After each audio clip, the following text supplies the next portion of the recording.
राना साहब, शर्मिला फारूकी भी Pakistan peoples party से हमें ज्वाइन कर चुकी हैं, लेकिन मैं आपसे आगाज़ करूंगी। राना साहब, ये हम देख रहे हैं कि सियासी जमातें पहले इत्तेहाद करती हैं, उसके बाद मिलजुल कर 16 माह की हुकूमत भी बड़े प्यार से बड़े मोहब्बत वाले अंदाज से चल गई, और जैसे ही ये इत्तेहाद ख़त्म हुआ, जिसको बार बार कहा जाता था कि गैर फितरी इत्तेहाद है, उसके बाद अब हम देख रहे हैं कि अब जो फोकस है वो इंतखाबी मंशूर किसी भी जमात का, किसी बड़ी जमात का अभी तक वाज़े तौर पे सामने नहीं आया, लेकिन फोकस ज़्यादा इल्ज़ाम तराशियों पर है।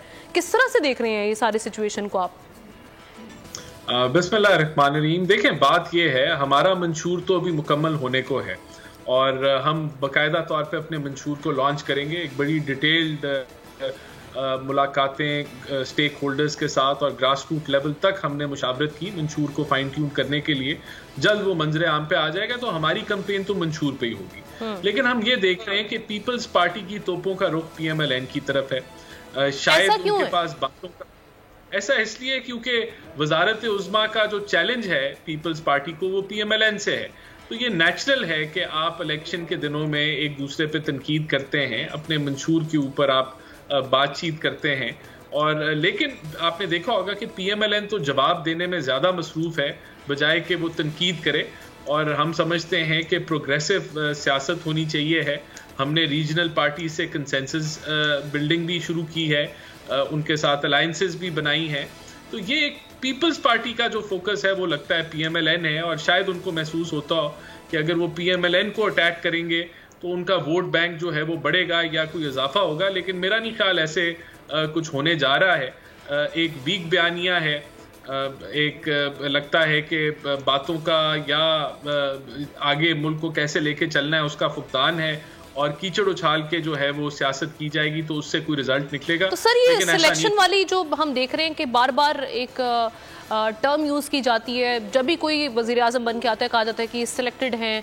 अब वही आपके सामने भी आ रही हैं चीजें। ये कब तक ये सिलसिला जारी रहेगा? कब जाकर ये खत्म होगा? कब ये माना जाएगा कि ये सिलेक्शन के से नहीं बल्कि इलेक्ट होकर आए हैं, अवाम के वोट से कोई वजीर आजम बनकर आया है? देखिए, PMLN का मौक़िफ़ तो बड़ा क्लियर है। हम समझते हैं कि अदारों को अपने हदूद में रहना चाहिए और आइन के मुताबिक जो है वो काम करना चाहिए। और हम समझते हैं कि ये लाजिम है कि फ्री फेयर ट्रांसपेरेंट इलेक्शंस हो ताकि आगे पॉलिटिकल स्टेबिलिटी आए, और उसकी बुनियाद ही जो है एक ट्रांसपेरेंसी और फ्री फेयर इलेक्शंस ही बन सकती है। तो ये हमारा मौक़िफ़ है। हम तो किसी की मावनत को ना देख रहे हैं, ना हमें किसी का इंतज़ार है कि हमें कोई मावनत मिलेगी। वोट को इज्जत दो का नारा हमारा है और आज भी हम समझते हैं ये अहम नारा है।